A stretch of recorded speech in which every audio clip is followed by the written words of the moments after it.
Welcome, everyone. This is the Turn Left, Know the Other Left navigation webinar. I am Kevin English, the Director of Routes and Content at Dirty Freehub. Now, imagine for a moment that you never got lost in the woods ever again. Wouldn't that be cool? Well, we're here tonight, Linda and myself, to make that happen. That is actually a super big lie. We are here to talk about navigation, but getting lost, I can't guarantee it's never going to happen. But we can talk about things to minimize the possibility of you getting lost or having navigation difficulties. I've been riding gravel and dirt roads for about 13 years, maybe 60,000 miles, all the way from Baja, Mexico to British Columbia to New Zealand to Australia. I have never spent a night out in the woods unexpectedly. I have never had to hit the SOS button on my Garmin InReach. And I've really never been to the point where I would say I was lost and scared. I have ridden thousands of miles as first-time routes. I've ridden solo with partners and in groups. And hopefully I've got some stuff to add to that tonight. So with navigation, nothing is 100% accurate, works 100% of the time. All those things.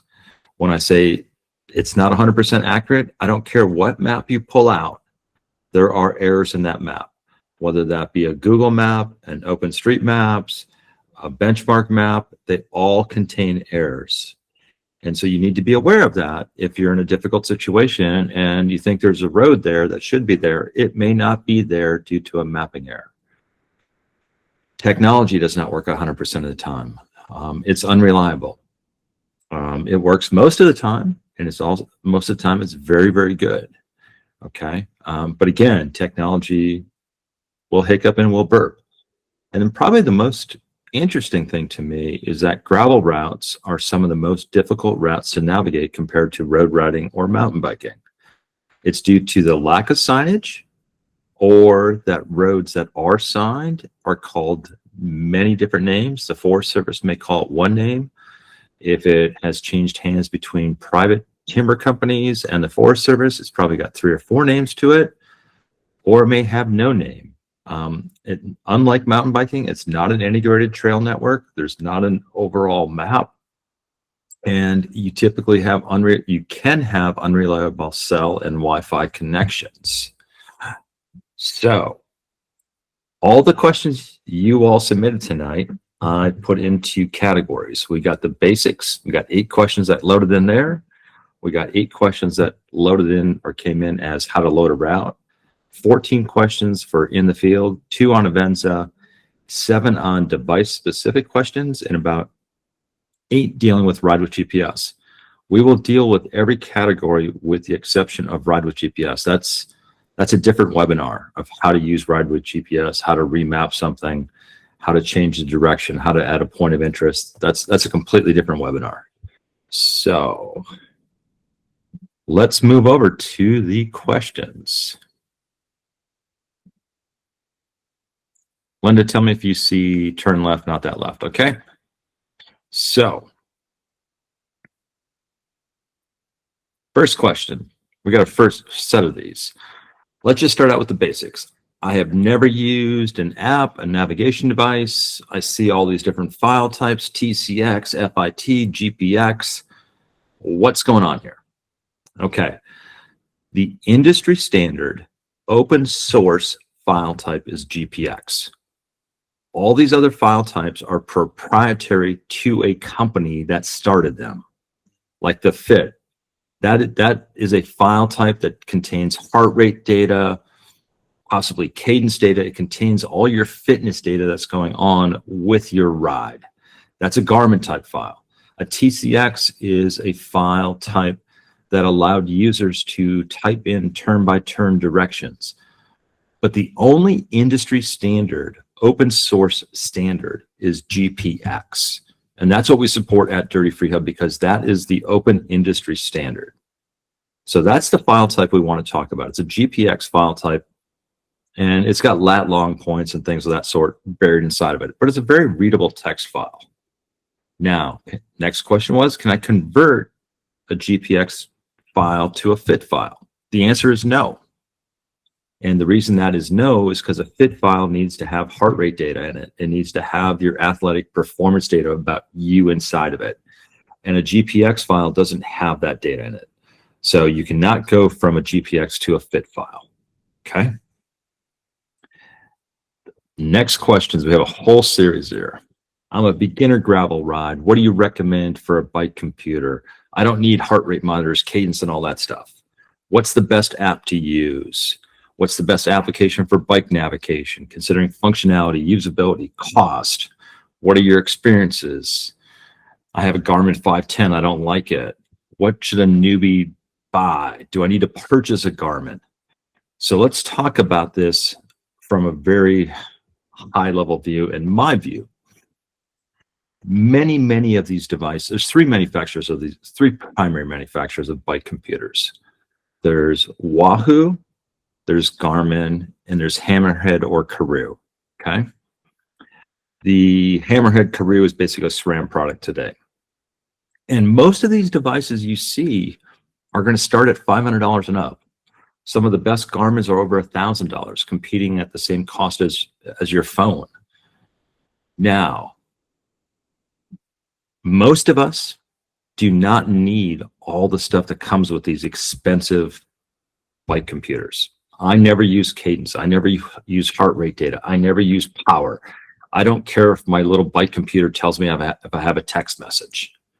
Okay, and I find that these devices actually have so many features, bells and whistles, that to actually set them up is super difficult. There's just so many setup screens that makes it really difficult to find.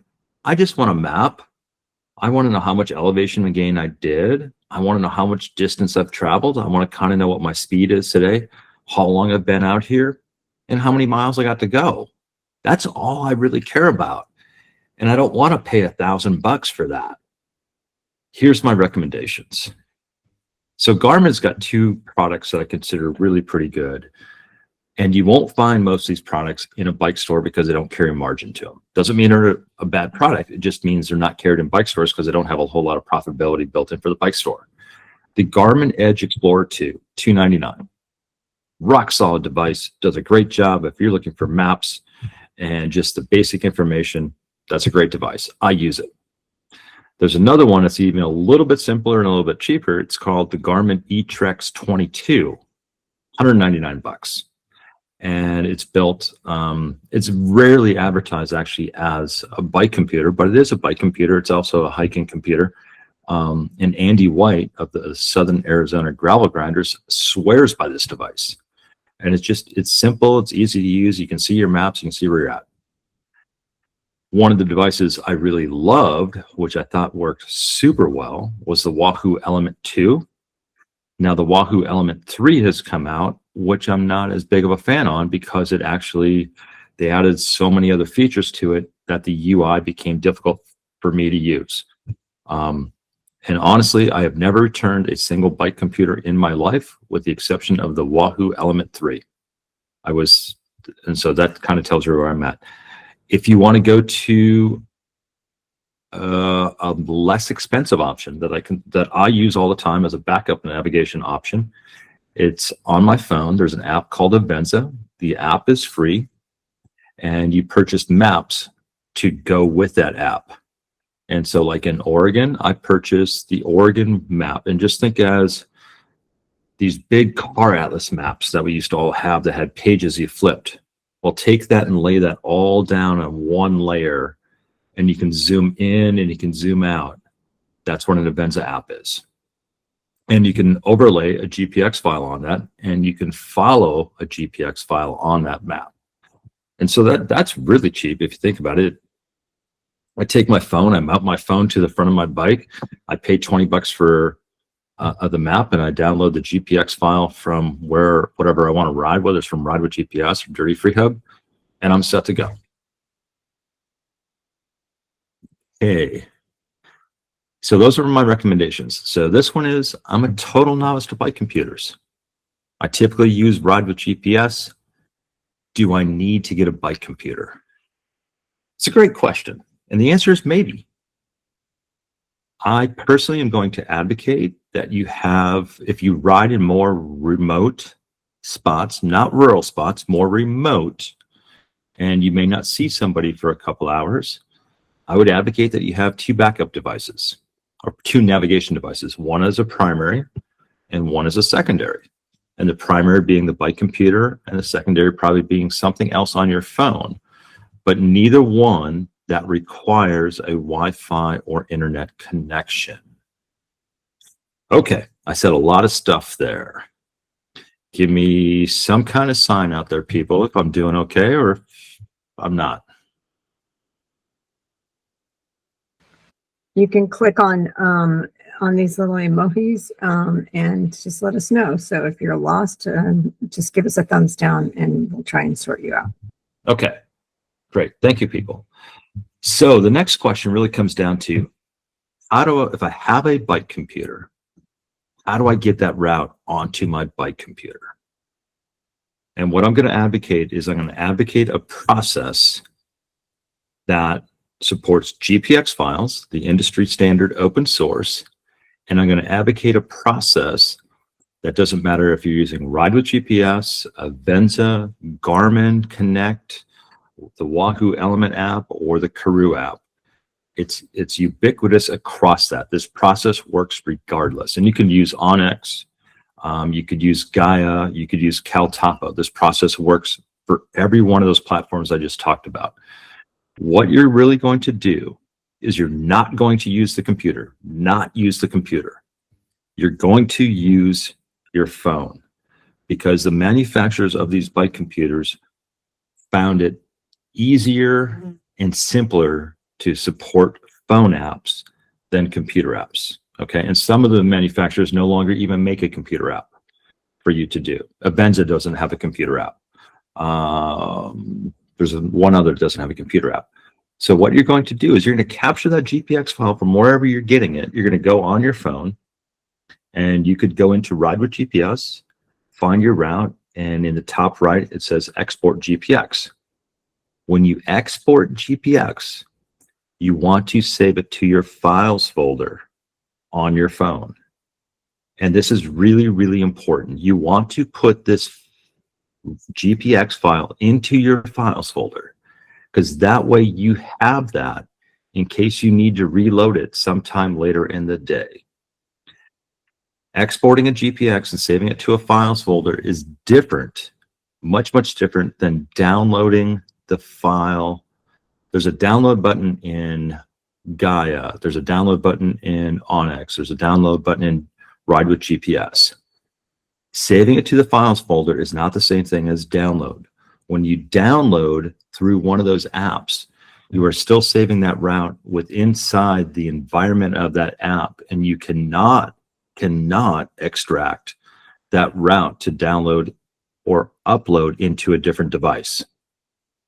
Okay, a lot said there. So your cell phone is connected to your Wi-Fi network or to your cell phone network. You've downloaded the route, the GPX file, to your files folder on your phone. Next, you're going to take that file from that files folder and you're going to open it in the app that your bike computer supports. That app could be Garmin Connect. You open it in Garmin Connect, and then all you do is hit the sync button, and it syncs directly to your bike computer. Okay, I've said a lot here. I'm going to give you guys some pictures to look at on this. I'm going to give you a couple things to point out here. So,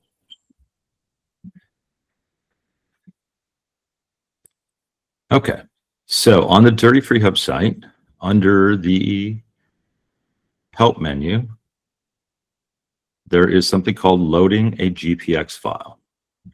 And here we walk through the 3 major devices, the Garmin, the Wahoo, and other backup navigations, whether it be Avenza off-road, Onyx off-road, and so on.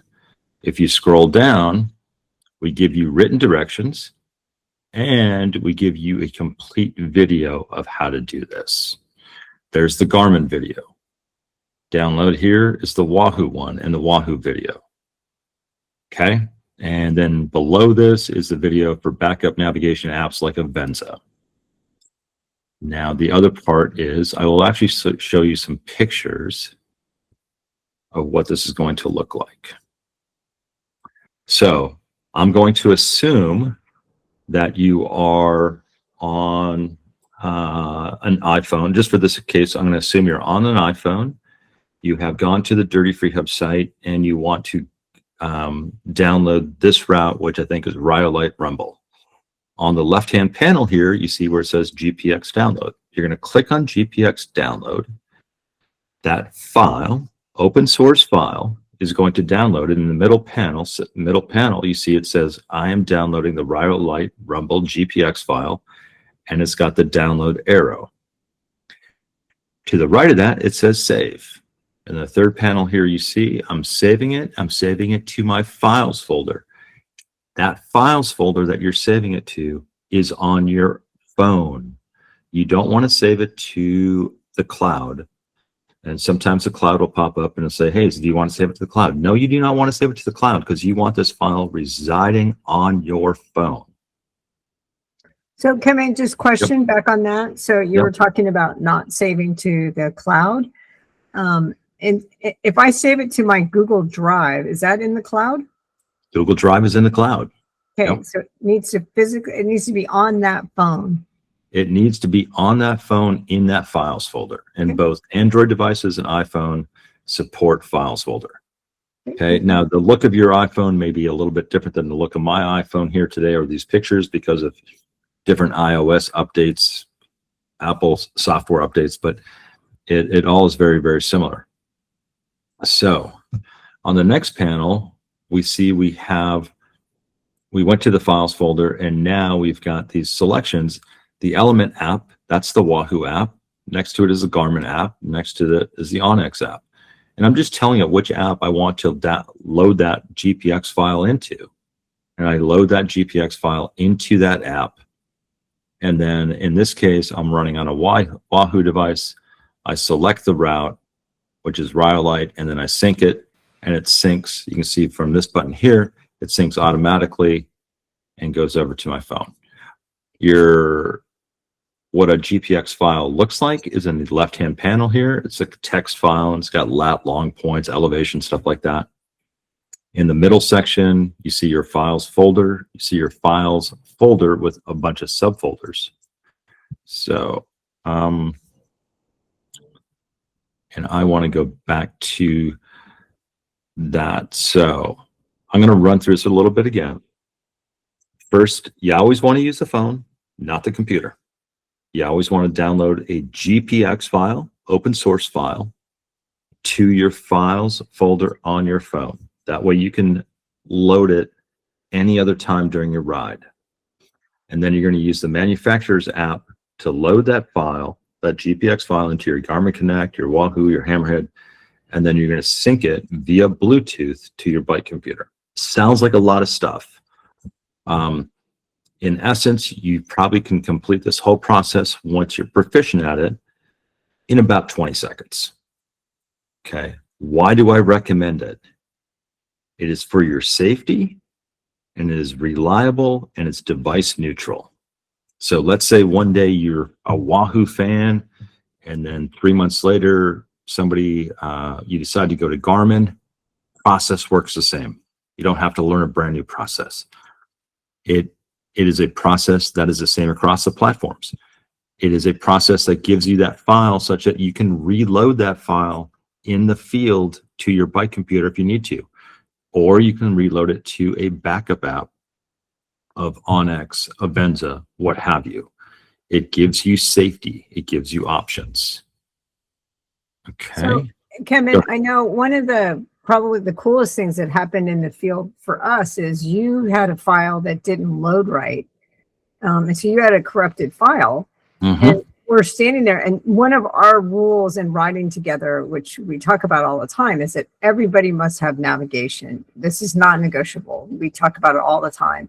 And there's a reason for that, because if we end up having to split up, like one of us gets injured or a bike breaks, then we both need to know where we're going. And I know that sounds really simple, but a lot of people don't follow that rule. But I remember what happened exactly is that I had the route, yours was corrupted. And so then I just, in the field, we were sharing my file over to you. And then you could load it onto, you know, Avenza or Ride with GPS, or you can put it into the Wahoo, or, you know, wherever you were trying to get that file to, you had something to work with. Right. That was a Bluetooth to Bluetooth, phone to phone transfer that we did. Yeah, And crazy. it's not, like I said, technology doesn't work 100% of the time. It is not uncommon. I'd say 3 to 5 times out of 100, when I download a GPX file to my phone, or load it from my phone to my bike computer via Bluetooth, 3 times maybe out of 100, it's a partial load and it looks like a full load. And halfway through riding the route, it says I'm done, and I'm not even close to being to the finish point.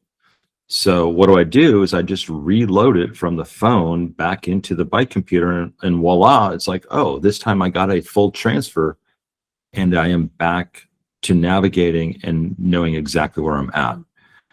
Now, there's a really interesting question that a person brought up here, which is the third one down, is, hold it, I've tried this, and this didn't work with Ride with GPS. Okay. And you're right. Okay. Ride with GPS,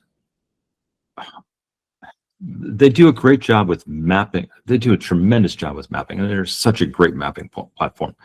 But their app has some in-field instability issues. Okay. In the example the person above gave me, the way Ride with GPS to move a file from the files folder to the Ride with GPS mobile app and have it work, you must open the mobile app first and then move it from the files folder to the Ride with GPS app. That is unlike every other app out there, meaning that I can go into the files folder, I can click open that file in my Garmin Connect app, and it will open Garmin Connect automatically and then load that file automatically into Garmin Connect. So it does the opening of Garmin Connect and the loading of the file in Garmin Connect. Ride with GPS does not do that. You have to physically open the Ride with GPS app prior to loading the file into it. Otherwise, it will not work. And that's an instability issue, I would say, that you have in Ride with GPS on the mobile app. A couple other instability issues on Ride with GPS I want you to be aware of. Sometimes if you're bike packing and you got a 500-mile route and a person has added a lot of data points, that GPX file is too big for the app. The app will try to load it, the app will stop, and it will lock up, and you'll never get that file loaded. If you get into an environment that has very intermittent cell phone Wi-Fi connection, you kind of got a bar, you kind of don't have a bar, you kind of got a bar, you kind of don't have a bar, it can't figure out if it's offline or online, and it stops navigating. Okay, now you can go to airplane mode. Okay, and that is an option. Now realize when you go to airplane mode, what you have disconnected on the iPhone, you have now disconnected from satellite emergency communications because you've gone to airplane mode. Okay. Like I said, Ride with GPS to me does a great job of being able to map things out, but in the field, in remote spots, it's got an instability issue that I am not comfortable with. Linda, would you add anything to add to that? Yeah, I totally agree with you. I just feel like it gets confused. For me, Ride with GPS, anytime we have a hint of an internet connection, it just starts choking and choking and choking, and then we're having all these problems with it, and you know, and we can't figure out the why. And sometimes if I just switch it over into airplane mode, it's almost like it's too late. It just gets it all confused. So that's also why I make sure that I have a couple of different ways that I'm looking at navigation. Yeah. Okay. I want to. There was a question we had about physical maps. Can I? I've got that addressed in the bottom. Okay. Okay. This question here, I had the route downloaded for a group ride, but then it disappeared partway during a ride. That's technology. That happens. And it's very frustrating. It's very disconcerting. It's why you put the file into the files folder so you can reload it. Okay. Another question, should I plan on redundancy? Meaning that should I have more than one navigation app going? I don't think you have to have 2 navigation apps running. I don't even think you have to have 2 navigation apps all the time. If you're riding in a very local place that you feel comfortable with and you just kind of need a little help in the navigation, I think 1 is fine, especially if you're in an area that I would consider rural, not remote. Okay. But if you're riding on an exploratory ride, roads you haven't ridden that are remote or very remote, man, I would have myself at least 1 primary navigation device, and I would have myself at least a secondary navigation device. My primary device that I'm currently running with is a Karoo. My secondary navigation device I am always running with is a Venza. And I'm running a Venza, the app, with the benchmark landscape atlas maps for the area I'm in. So like we're in Baja, Mexico right now. I've got the entire Baja, Mexico road network on my phone. And I can show what an Venza map looks like. 1 second here. So just to be really, really clear, we're not talking about 2 different bike computers that we're carrying. What he's actually carrying, he's carrying a bike computer, and then he's also carrying his phone, which normally we would carry phones anyways. So for me, the phone, in some ways I look at it and I go, is that additional? Yeah, I need to make sure that I know I have a Venza loaded, I've got a map loaded. But it's not, I'm not carrying another piece of equipment. Right. And this right here is actually a picture of my phone with an Venza map pulled up with a Dirty Freehub route in orange overlaid on a Venza.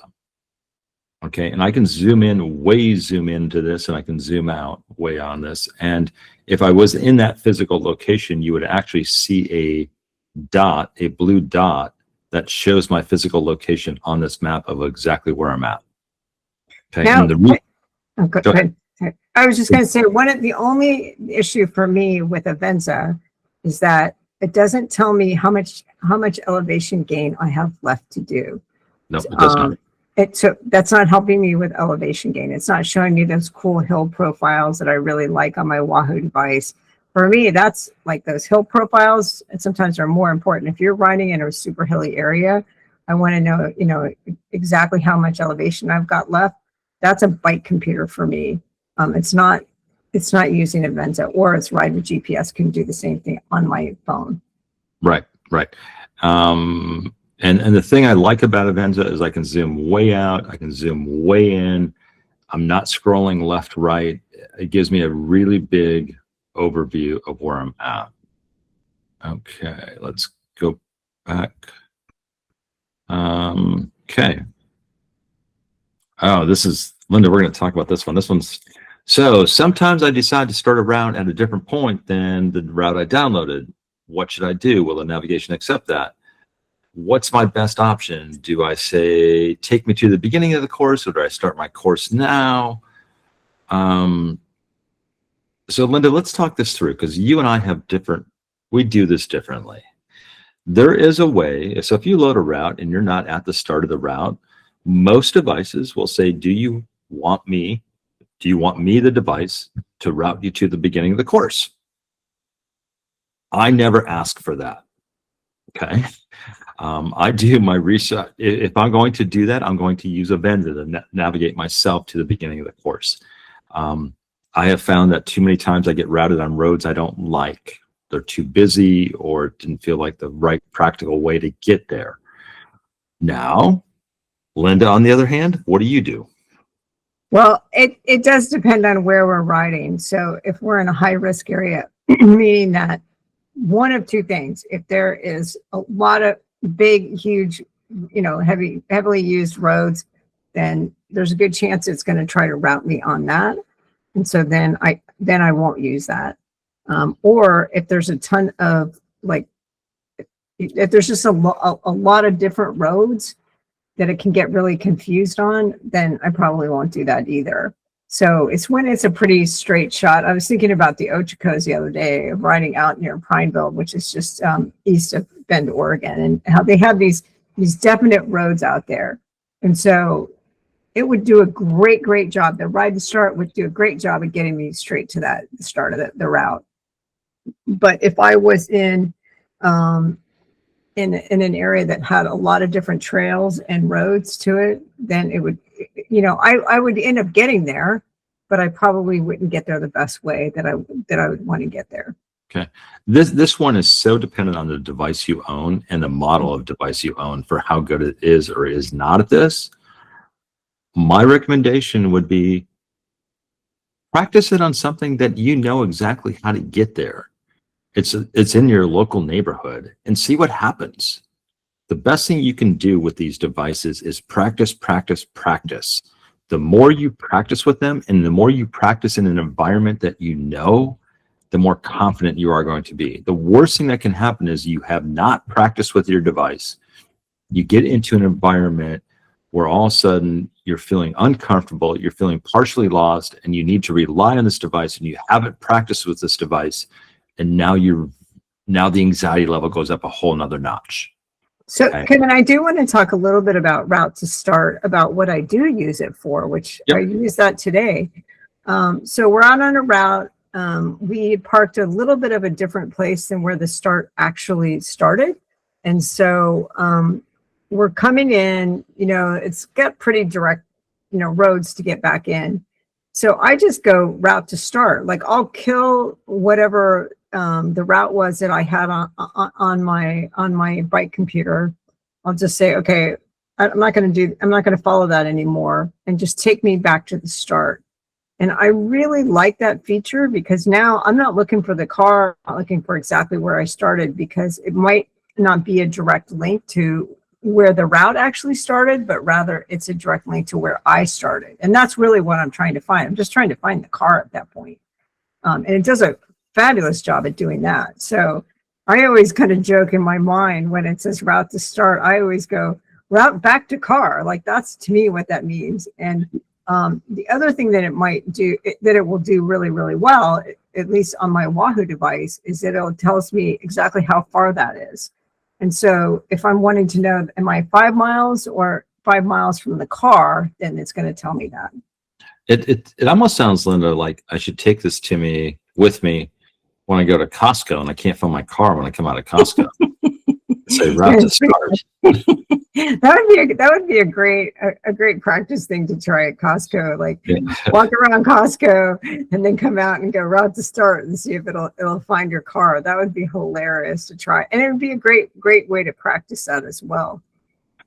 Yeah. So this one is, hey, I'm trying to follow the path on my GPX file, or I'm trying to follow the file on my Garmin 530, and it's a pain. Okay, there could be a couple things going on here. It could be color coding. It could be screen glare.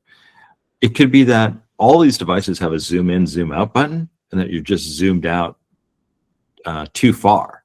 I use the zoom in, zoom out feature many times during a ride to zoom in and see where I'm at. If it's a really detailed section where I'm making a lot of turns, I'm zoomed way in. Other times where it's flatter and I don't have a big turn come up, I zoom out a bit. Okay. That one's a hard one to answer in terms of exactly what's going on there.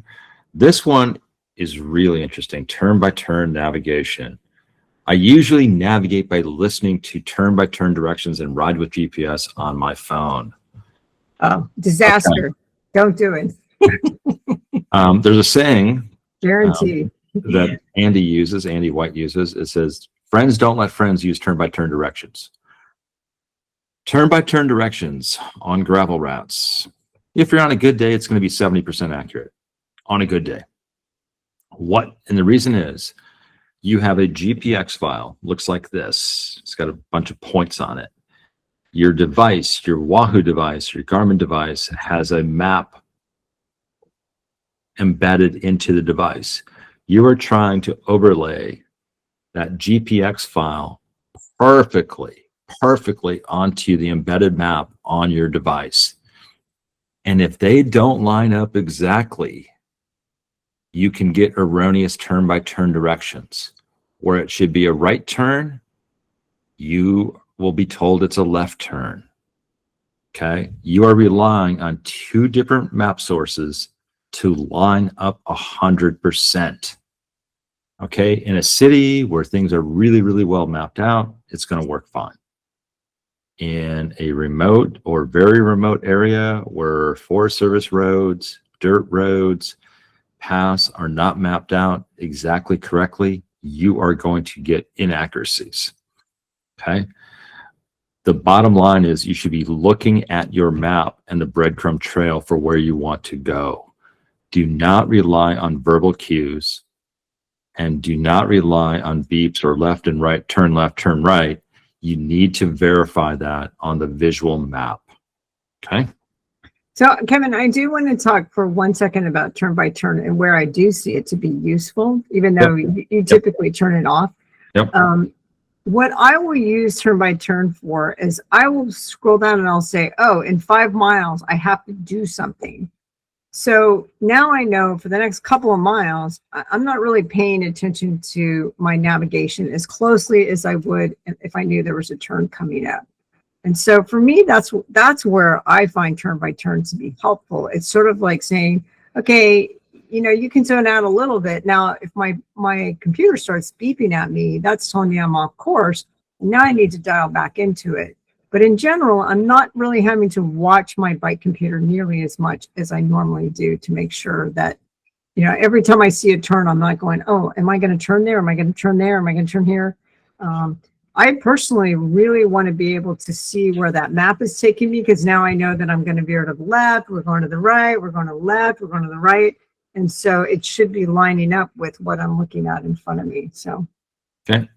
My iPhone doesn't have service. My Android, my iPhone doesn't have service. Am I going to be able to navigate with my Wahoo? Yes. Your Wahoo, your Garmin, your Karoo, they all work on a GPS signal, just like your cars do when you navigate. It's on a GPS signal. It's on a satellite-based signal. Now, ride with GPS?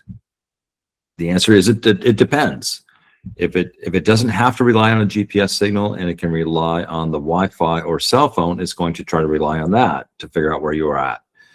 If it's in that intermittent spot where it's trying to figure out, am I connected to the network? Am I not connected to the network? That's where ride with GPS gets confused. Okay. Now, Kevin, I have a question to add in here, which is, so if we're out on the Oregon coast and we have those big honking trees, do these devices still work? Oh, yeah. Anything that's on a GPS signal, satellite communication, yeah, the only spot it's going to get really tied up is if you're deep into a slot canyon, something like that. But if you got tree cover and you're moving, it'll still do quite well. Yeah, sometimes they get a little off, like we've noticed, like especially out on the Oregon coast where we're biking along and it'll say, you're a little off course. And then what you're realizing is that it's not picking up the satellite quite right. But in general, you're pretty good. And so you're looking at it and you can see where it's lining up. So Linda brings up a point that I was going to talk about a little bit later, but if somebody's off course and you're a little bit off course and like Linda says, hey, I think we're off course, check with your buddy and say, hey, Kevin, are you still on course? Is your device still on course? And it'll be, yeah, I'm still on course. Or, well, it's off course a little bit. And then all of a sudden you realize you're both off course and you are off course.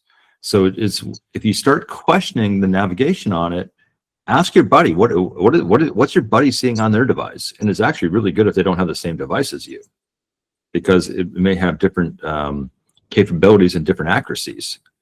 And so the best thing to do is say, hey, my device is showing me a little off course and I'm off course. What is your device saying to you? Do you look like you're off course? And this recently happened to us where Linda was like, I am off course. I'm off course. And I'm like, no, I'm still on course. I'm still on course. And then all of a sudden it's like, no, I'm off course too. And then it's like, well, there was supposed to be a road back there. And we stopped and we actually pulled out events at that point and looked, and it's like, oh yeah, there is a road back there, but it was hidden behind a set of trees that we missed. Okay. So check with your buddy is a good strategy. We got distracted by the goats, I think, Yeah. is what really happened. Okay, now what about this whole automatic reroute thing? I keep getting these U-turn prompts. What's my device is telling me to turn around? What's going on? These are great questions. This frequently happens because there's automatic reroute feature on. And remember I talked about turn-by-turn directions not lining up perfectly? That same error can cause these devices to try to reroute you because it thinks it's off course. And if you have automatic reroute on, it's trying to snap you back onto a course when actually it's only a deviation between the two maps. It's a deviation between the GPX file and the physical map. And all of a sudden the technology is trying to reroute you and saying it's U-turn, U-turn, U-turn. Well, it's going to tell you to U-turn, and then you're going to U-turn, and then you're going to go 50 yards, and it's going to tell you to U-turn again. Okay. So that's where you need to go look at the map and go, what am I on the breadcrumb trail, or does it really look like I'm off? Okay. For me, I turn off every automatic reroute feature on every one of these devices. That's just me. And I find I do much, much better by not having all this noise communicating to me when it's actually a false positive error or false negative error. Okay. What's a good route near Bend to practice finding my way? Go to Water and Lava. Water and Lava's got a zillion turns, and you can't get too upside down because to the east of you is the water. If you get off track, to the west of you is Forest Service Road 42. You're in a narrow corridor, but you're going to have a zillion turns to find.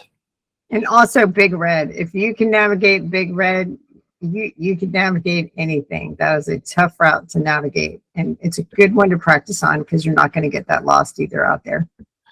Satellite navigation. Okay, all these devices work off of satellite navigation, the Wahoo, the Garmin, the Karoo. Live tracking. There's this big feature. It's in Strava, it's in Wahoo devices. I think it's even in Garmin devices now. It's live tracking. See where your friends are at. See where you're at. Live tracking is a cell phone connection. It's a cell phone connection. It's not a satellite connection. So just be aware that on live tracking, once you lose cell phone connection, you've lost your live tracking. How do you balance by looking at your map on your bike computer and riding the trail, especially in tricky technical terrain? Bottom line, stop, put a foot down, look at your bike computer and see if you're still en route. Also zoom in or on scale. That's what I have to do. And then especially the older you get, the more your eyes are not as well focused. You're just gonna have to stop and put a foot down every once in a while and just look. That's the zooming thing. I'm always surprised by how many people I ride with who aren't zooming in and zooming out. And you talked a little bit about that earlier, Kevin. And that is definitely a trick for me. It's like I'm coming up on, in an area that looks like it's going to be, 3 or 4 roads coming together. I'm zooming in as far as I possibly can. And then as soon as I'm through that turn, then I zoom back out so that I've got a bigger picture. And that's probably one of the things that really helps me to stay on course the most is being that zooming back and forth. Okay. This one you already brought up, Linda. What about the old-fashioned map and compass as a fail-safe? I am going to say all in on the old-fashioned map and compass as a fail-safe, but there's a lot of buts to this. Yeah, big one. Are you proficient at shooting 3 different bearing lines and plotting that position of bearing lines on a map? Okay. And to shoot bearing lines, you're going to need a relatively clear day, and you're going to need relatively 3 good landmarks that you can identify roughly by where you're at. An old-fashioned map is not going to help you in many of the Forest Service areas because there are no road signs. The road signs are not accurate. The Forest Service publishes the motor vehicle maps. The motor vehicle map numbers don't correlate to maybe the map marker or the sign markers you see out there in the forest. So any signage you see on a paper map is most likely not going to be accurate. So map and compass, terrific if you got clear day. You can identify 3 points to shoot bearing lines. You can plot 3 bearing lines and find your position. If you're proficient at that, go for it. Otherwise, I would say your better bets are to go towards technology platforms. And if you are worried about battery life, carry one of the small rechargeable bricks that are only about that big and that big. It would have enough power to power you for 24 to 36 hours. Okay. Linda, questions? No, I absolutely agree with you. I mean, I just think about being out and trying to hit road area, and I was like, I called you and I was so lost, and it was like, I totally was not prepared. It was getting cold. It was getting dark. And I'm looking at a road and I'm saying, I'm on road 100. And you're looking at a map that has 50 road 100s on it because it's, you know, it just wasn't helpful at all. And you're trying to help me get out. And there was nothing you could do. This is before I got into navigation, but it was awful. Forest Service nomenclature can be 42-100. It can be 53-100. There could be so many different -100 roads because that is a second level of signifier on that. Avenza, where do you get Avenza? Avenza is an app. You download it free from your App Store or your Google Play Store. And then within Avenza, it has a store. You're looking for benchmark landscape maps based on the state you're in. That's it. And then you just purchase it. It's a one-time purchase. It works both on tablets and phones. You have an account, so that map, you don't pay for the map on your tablet. You don't pay for it a second time on your phone, and you've got it permanently and it resides there. You don't have to download it again. I don't have a bike computer. Can I just follow using my iPhone and Avenza? It depends. I mean, if you're in more rural areas, I would say, yeah, absolutely. Because you don't need a backup source because you probably got a farmer or a rancher coming by every 20 minutes to an hour. And if you're, you know, really kind of confused, you can kind of show them your Avenza map and say, hey, here's where I'm sitting. And I think I need to go back here. What's your thoughts? If you're remote or super remote, you probably need to have a second backup navigation platform. And also, are you riding by yourself? And going back to the rule that we have, which everybody should have some form of navigation, would mean that your partner would also have navigation as well. Yeah. Okay, now we got a bunch of device questions, and I think this is going to be kind of fun. I have this question. What are all the symbols on a Garmin map? I have an Edge 1040. Okay, so we are going to actually use ChatGPT for this. And we are going to tell ChatGPT, oops, yep. So we're going to tell ChatGPT, you are a Garmin 1040 bike computer support specialist. Okay. I want to know, I'm going to grab that question.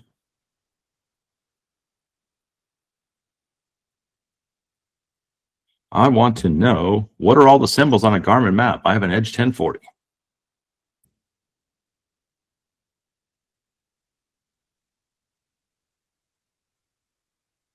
Okay.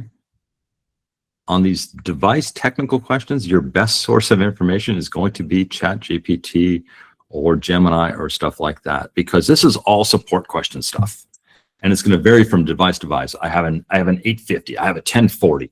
I've got a Roam 2. I've got a Roam 3. I've got all these different devices. Okay. And it tells you, hey, a solid white, light gray line, that's a paved road. A thin gray line, that's a smaller paved road. A dashed brown line, that's a dirt road. Okay. Your dark purple line, that's the most popular cycling routes. A light purple line, that's moderate. Your contour lines are in brown. Your water lines are in blue. Your light green shading is forest. Your purple route line, that's you. And it goes on to tell you what, and then you got all your icons. You got a gas pump, a shopping cart, a cup of coffee. Okay, and on and on and on. Okay, let's look at the next question. Share this tab. I get confused. Okay. I currently have a Wahoo. What is all the beeping other than when I am off course? It beeps and blinks at me all the time. Okay, let's take that question. Okay, I'm going to tell chat now it's a Wahoo customer service specialist. You are also a Wahoo bike computer customer support specialist. I want to know what all that beeping is about. Yep, Wahoo computers are a little chatty, a little like smoke alarms. Wahoo beeps fall into 4 main buckets: navigation, structured workouts, alerts and thresholds, system and status stuff. Okay, if you get a beep plus a screen flash, that means you're off course. If I get a single beep, it means I got a turn alert. If I get a single confirmation beep, which is different than a single beep, that means I've rejoined the course. I can have these workout beeps. It beeps at the start, it beeps at the end, it flashes at me. I get repeated beeps. That means it's a target alert. Okay, I get a single or repeating beep. That means I hit my power level or my heart rate level or my cadence level. Okay, you've got so many freaking beeps on this thing that it's. But a lot of these you have to set up in order. Yes, a lot of these you have to set up. Beeping. Okay. So, and it can be beep overload. Yeah. But it tells you what all the beeps are. That's pretty cool. Now let's go back. Oh, I love this one. Here's a niche question that I got challenged for those of us that are colorblind. Okay. Somebody wanted to know if I was colorblind. Okay. Can you answer this? We already told it. We already told it was a Wahoo and a Garmin customer support specialist. And this is on a Garmin. I don't need to tell it to chew on that one, Kevin. But we're going to see. I'm colorblind. Can I change this whole thing? Well, I don't know. And Kevin chewed on this one, and Kevin decided to punt it to where all the data resides out there on the cloud, and I'm going to let chat chew on it for a little while. Okay. And you can see it took about 16 seconds. Yes, you kind of can, but there's some catches. Okay. On the 10. We're still just looking at your Word document, just to let you know. Oh. No, you're not. No, not. Thank you. Okay. You kind of can. It's like you can go to high contrast, you can go to the day-night mode. You can kind of look at the history line color, but no, you cannot customize the colors basically based on you being colorblind. Okay. Now, if I was that colorblind person, my next question would be to that. Does Wahoo or Karoo support changing colors for those of us that are color challenged? I think I mistyped something there. Short answer to the Wahoo is no.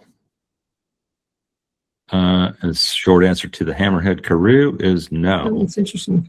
Okay, so obviously there's a market opportunity there for somebody who's very ambitious. Okay, so in those cases that you have a very specific device question and you really want to ask customer support, go into your AI agent and tell it you are a customer support specialist for the Garmin 1040. I need help with the following question. You want to tell it to take on a persona of a customer support specialist and for the exact product you're looking for. And it will search all those support documents, all those knowledge files, and it will actually give you a very, very good answer. Okay, so just tell it, you're a customer support specialist, here's what I own. But you can't just say Garmin. You can't say, hey, you're a Garmin customer support specialist and I got a Garmin bike computer and it's doing this. You got to tell it, I have this type of Garmin bike computer. You are this type of Garmin support specialist. You have to be specific to it. Okay. You have to tell it exactly what you own. I have an iPhone 17 running iOS 26.2. Okay. and I'm trying to connect that to a Wahoo element 3. Help me out. Okay. That's how specific you need to be. So Lindy, let's go back here. Can we talk for a second about reversing routes? Oh, yes. That's a really important topic, by the way. And reversing routes is that device specific question. And it varies from a Wahoo, you do it differently than a Garmin. And on some of the Wahoos, a Wahoo 3 does it different than a Wahoo 2. Again, go back into Chat, Gemini, Perplexity, and say you're a customer support specialist. I want to reverse a route. How do I do it? Here's my device. And I would highly, highly recommend that everybody learns how to reverse a route for a couple of different reasons. One time we went out and we were going to ride a route and we realized the wind was going to be to our advantage if we reversed the route, a huge advantage. This was out in Madras, Oregon. And so I would say 80% of the group could not figure out at all how to do this. And so it's one of those things that I feel like you should learn how to do, before you even get to the field. It's really good. And on the Wahoo, it's really easy. There's just a button you click when you're going to load a route and you hit REV and it's reverse and voila, it's done. In the Garmin, it's not nearly as simple. And so that one takes a lot more to do. Right. Okay. Linda, we got 3 minutes left. Yep, you have 3 minutes. Give us a pitch on what is Dirty Freehub, and then I'm going to come back and give my 4 top things on navigation. Okay. So in case you don't know, Dirty Freehub, we are all about where to ride tremendously great gravel routes, or how to find them. We are a nonprofit, but we also have a lot of social missions that a lot of people don't really understand. We have 500 people a day coming to us to say, where should I ride? But really what we're excited about is we want to inspire people to get outside. But we also want you to really learn about where you're riding. And so in our ride guides, you'll find a lot of information about culture, history, the environment, the environmental impact, et cetera, et cetera. We also, one of our huge social missions is so that economic impact of some of these rural areas. We know that cyclists spend money. And so these rural areas, we know that we can support some of these small towns. We also know, and this is really important in this day and age, is that we can help bridge that rural urban divide that's happening in our country. And it's not about picking sides. It's about getting us to know the other side. And so having city people coming out and riding into rural areas, we think that that's also part of the answer as well. Did I miss anything, Kevin? No, I'm going to go back and get my closing. I lost my closing. There's my summary questions. And then we're going to come back to one thing. So here's my key takeaways for you tonight that I really want you to do. Practice, practice, practice.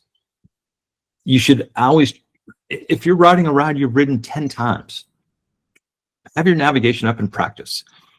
Use the route to start. Try reversing that route that day.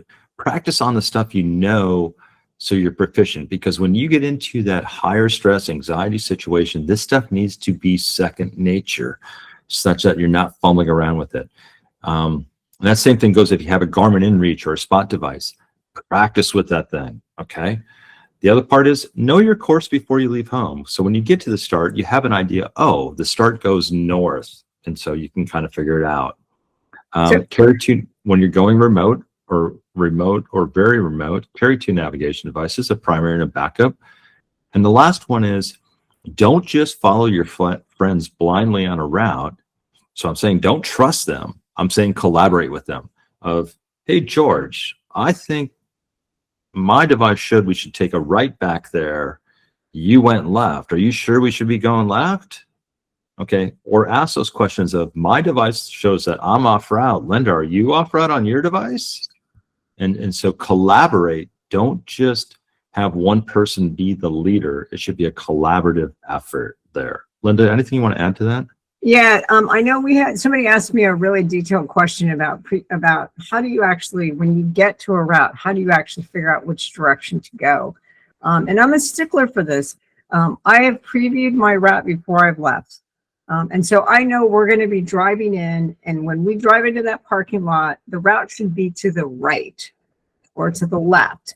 I know that I'm going to be climbing a hill right out of the gate. So I've actually kind of mentally, I've taken some notes on this is what this route should look like. If it's a really, really tricky looking start and there's a lot of different, different options coming into that one specific area, then I might even go out and look at the map in like a topographical, or what do they call it, Kevin, when they're looking at it on satellite? So satellite view. Satellite imagery. Yeah. Right. I'll look at it even on there and see where are the buildings, how are the buildings structured. Oh, there's a bathroom right here. I go to the right of the bathroom. That's really my trick. Then if I can't find it, what I'm doing is I start one way, I'll go down the road a little bit, and then I'll see where I'm at on my map. And so I'll start kind of orienting myself that direction. But believe me, you're not alone. If the start is the hardest part, because that's always the hardest part for me, is getting started. So, Okay. Sorry it's so long. No, great. Lastly, Dirty Freehub is a 501c3 charitable nonprofit. We are fueled by your generous donations. You can donate at dirtyfreehub.org/donate or Venmo at Dirty Freehub. And we super appreciate that. That keeps us funded and going forward. Lastly, we will send out a follow-up email, which I'll include some links to the things we talked about. We'll include the link to the video and the recording. I'll point you to Avenza. I'll point you to some of our Avenza maps. I'll point you to the videos and all those kinds of links. That's why it's really nice having that registration information, because we can follow up. And I'll probably even send out the entire question bank that we went through tonight, such that you guys all have that. And if you have any follow-up questions, Linda, if somebody has a follow-up question, they want to get into contact with you, Linda. It comes straight from my email address, so please feel free to just drop me an email back. We also are looking at, I'm interested to see how this format works for you guys of submitting questions and then just having Kevin answer them. And so let me know what you think of this particular format.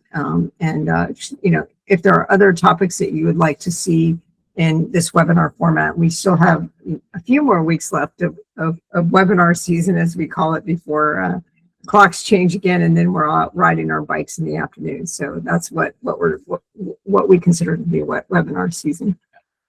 We super appreciate you all spending in a little over an hour with us, and go out, go ride, go be social and connect with your fellow folks. Okay. Okay. Thanks, Kevin. Good night, everybody. Good night. Adios from Mexico.